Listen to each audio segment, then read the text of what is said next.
শান্তি ফেরার কোনো সম্ভাবনাই নেই বাংলাদেশে। তার কারণ বাংলাদেশে যে সরকার রয়েছে মোহাম্মদ ইউনূসের, সেই সরকার কিন্তু কোনো পদক্ষেপই নিচ্ছে না। অর্থাৎ বলা চলে বাংলাদেশটা পুরোপুরি কিন্তু মৌলবাদীদের হাতে। আওয়ামী লীগদের নেতাকর্মীদের মারধর তো রয়েছে, সংখ্যালঘু নির্যাতন তো রয়েছে, কিন্তু যেহেতু পুলিশ প্রশাসন সেনাবাহিনী একদম নিষ্ক্রিয় হয়ে গেছে, সুতরাং এইখানে দাঁড়িয়ে বলা যেতে পারে পুরোপুরি বাংলাদেশটা মৌলবাদীদের হাতে। আর সেই কারণেই বাংলাদেশ কিন্তু হিংস্র দিন দিন হয়ে উঠছে এবং কোনো মতে শান্তি ফিরছে না। আর এইখানে দাঁড়িয়ে শেখ হাসিনার যে একের পর এক ভার্চুয়াল বার্তা, তাকে কিন্তু গোটা বাংলাদেশে শোরগোল ফেলে দিয়েছে। কেন বলছি কথা, সব কিছু আলোচনা করবো আজকের এই ভিডিওতে। নমস্কার, আমি সত্যজিৎ পাল। গত 5ই আগস্ট দেশ ছেড়েছেন প্রধানমন্ত্রী শেখ হাসিনা এবং তারপরে মোহাম্মদ ইউনূস সরকারে বসেন এবং সরকারে বসার পর বলা যায় এই বাংলাদেশ মৌলবাদীদের মুক্তাঞ্চল হয়ে যায়। আমরা জানি এই মৌলবাদীরা একের পর এক ফতোয়া জারি করেন এবং এর আগেও আমরা দেখেছি যে এক কলেজ ছাত্রী যিনি কেন বোরখা পরে আসেননি, রীতিমতো তাকে ধরে তার মুখে অ্যাসিড ছুঁড়ে মারার পরিকল্পনা হয়। সুতরাং বলা চলে এই মৌলবাদীরা কোনো রকম আইন কানুন যে মানেন না, তা কিন্তু অনেক দিন আগেই স্পষ্ট হয়েছে। কারণ যেখানেই মৌলবাদীদের বাড়বাড়ন্ত বেড়েছে, সেখানেই কিন্তু হিংসা ছড়িয়ে পড়েছে, এমনকি সেখানে আইন প্রশাসন সব কিছু ভেঙে গেছে। আমরা দেখি যারা আইনের রক্ষাকর্তা, পুলিশ, সেনাবাহিনী, তারাও তো বারবার আক্রান্ত হয়েছেন এই মৌলবাদীদের দ্বারা। এমনকি পুলিশকে পিটিয়ে মারার ঘটনা কিন্তু বারবার সামনে এসেছে এই বাংলাদেশে। এবং যে বাংলাদেশের যে খ্যাতি ছিল শিক্ষা নিয়ে, সংস্কৃতি নিয়ে, বিশেষ কালচারাল প্রোগ্রাম নিয়ে, এবং সেখানেই কিন্তু বারবার কিন্তু বাধা দিচ্ছেন এই মৌলবাদীরা। আমরা দেখি লালন ফকিরের যে অনুষ্ঠান, সেই অনুষ্ঠান বাতিল করা হয় এবং তার যে গান চর্চার একটা অনুষ্ঠান যা দীর্ঘদিন ধরে হয়ে আসছে, তা বাতিল করে এই মোহাম্মদ ইউনূস সরকার, বাতিল করে মৌলবাদীরা, কিন্তু ইউনূস সরকার কোনো পদক্ষেপই নেয়নি। এবং বাংলাদেশের যে নাটক, সেই নাটকও কিন্তু বিশ্বের বিভিন্ন দেশ থেকে নাট্যকাররা আসছেন, বাংলাদেশের জ্ঞানী গুণী নাট্যকাররা অভিনয় করতেন, সেই নাটকও বাতিল করতে বাধ্য হয় এবং তাও বাতিল হয় এই মৌলবাদের ফতোয়ার জন্য। এবং তাছাড়া আমরা জানি বাংলাদেশের বিভিন্ন যে কালচারাল প্রোগ্রাম, সেখানেও কিন্তু কাটাছেঁড়া করছেন এই মৌলবাদীরা এবং মোহাম্মদ ইউনূস সরকার, তাই নিয়ে কিন্তু কোনো পদক্ষেপটাই নিচ্ছে না।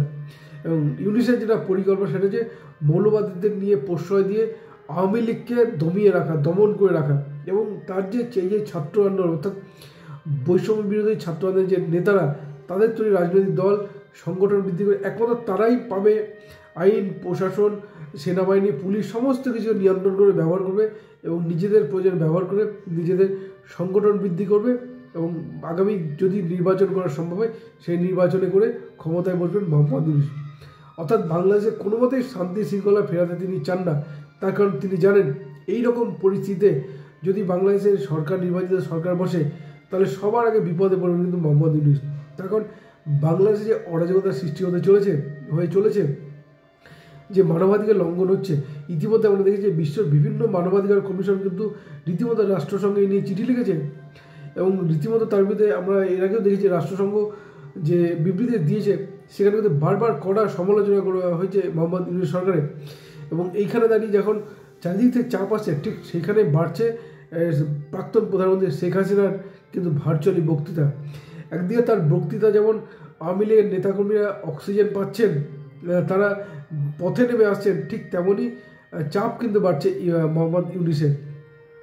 এবং মোহাম্মদ ইউনূস সরকার সেখানে বারবার চাইছেন কোনো কারণে বিএনপির সঙ্গে একটা সমঝোতা করে নির্বাচনটা প্রক্রিয়া না করে এইভাবেই তারা যেন ক্ষমতা থাকে এবং পুলিশ প্রশাসন সেনাবাহিনীতে আওয়ামী লীগকে যতটা দমন করা হয়েছে আরও দমন করে একদম নিষ্ক্রিয় করে দাও। তখন এখানে মোহাম্মদ ইউনূসও বলেছেন যে তার সামনে এই সকম অর্থাৎ আওয়ামী লীগ নেতারা হেঁটে চলে বেড়াবেন, এটা কী করে সম্ভব। তিনি কিন্তু এক কথা বলে তাদের মারধর করা, তার পিটিয়ে মারার উস্কানি কিন্তু দিচ্ছেন মোহাম্মদ ইউনূস।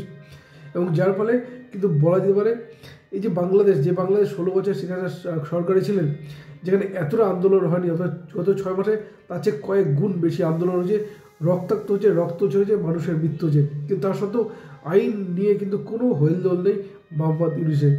আর এইখানে দাঁড়িয়ে একদিকে যেমন ডোনাল্ড ট্রাম্প বাংলাদেশের দায়িত্বভার প্রধানমন্ত্রী নরেন্দ্র মোদীর হাতে দিয়েছেন, আর আমরা জানি নরেন্দ্র মোদী সরকার নিরাপদে শেখ হাসিনা রেখেছে। সুতরাং শেখ হাসিনা এই যে বারবার ভার্চুয়াল বক্তৃতা, যার ফলে কিন্তু চাপ বাড়ছে, আর চাপ বুঝতে পারছেন মোহাম্মদ ইউনূস, আর বুঝতে পেরেই কিছুদিন আগে কিন্তু ভারতের সঙ্গে মিলেমিশে চলার বার্তা দিয়েছেন, চীনের মতো উন্নয়নশীল দেশের সঙ্গে মিলেমিশে চলার বার্তা দিয়েছেন। ভারত তাদের স্থলভূমি, জলভূমি, আকাশভূমি ব্যবহার করুক, 7 সিস্টার যাতায়াত করুক, এরকম মন্তব্য আগবাড়ি করেছেন এই মোহাম্মদ ইউনূস। সুতরাং বোঝা যাচ্ছে চাপটা তিনি বুঝতে পারছেন, আর চাপ বুঝতে পেরেই কোথাও যেন একটা ভারতের সঙ্গে আন্ডারস্ট্যান্ডিংয়ের প্রতি আসতে চলেছেন এই মোহাম্মদ ইউনূস। এবং বলা যেতে পারে শেখ হাসিনার এই যে ভার্চুয়াল বক্তৃতা একদিকে যেমন আওয়ামী লীগের নেতাকর্মীদের উৎসাহিত করছে, উজ্জীবিত করছে, ঠিক তেমনই বলা যেতে পারে আন্তর্জাতিক ক্ষেত্রে মোহাম্মদ ইউনূসের চাপ কিন্তু, বা মোহাম্মদ ইউনূসের যে খারাপ কাজ বলা যেতে পারে, সেগুলো কিন্তু আরও প্রকাশ্যে নিয়ে চলে আসছে। ফলে সব কিছুকে টের পাচ্ছেন মোহাম্মদ ইউনূস, আর টের পেয়ে কি আরও বেশি হিংসাত্মক হয়ে উঠছেন। এ বিষয়ে আপনাদের কোনো মতামত থাকলে অবশ্যই জানাবেন কমেন্ট করে। ধন্যবাদ, ভালো থাকবেন সবাই।